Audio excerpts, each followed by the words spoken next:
গ্রামে এই বছরের সবচেয়ে বড় দঙ্গল হতে যাচ্ছিল।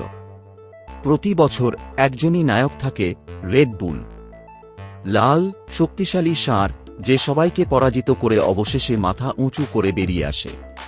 কিন্তু এবার কিছু ভিন্ন হতে যাচ্ছিল। গত বছর দঙ্গলের পরে রেড বুল যাবার সময় মুন্নার মা এক দুর্বল গরুকে জোরে ধাক্কা দেয়। সে পড়ে যায়, কিন্তু তার মনে ব্যথা থেকেও বড় একটি স্বপ্ন ছিল। সে মুন্নার দিকে তাকিয়ে বলে, বেটা, একদিন তুইও লড়বি। ওদের দেখিয়ে দে যে আসল শক্তি শুধু শরীরে নয়, ইচ্ছা শক্তিতে থাকে।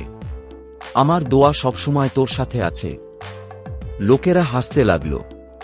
এই দুর্বল মুন্না আমাদের চ্যানেলের সাথে সাবস্ক্রাইব করে পাশে তার পাতলা পায়ে মজা ওড়ায়, কেউ তার মাকে করুণা করে। কিন্তু মুন্না কিছু বলল না।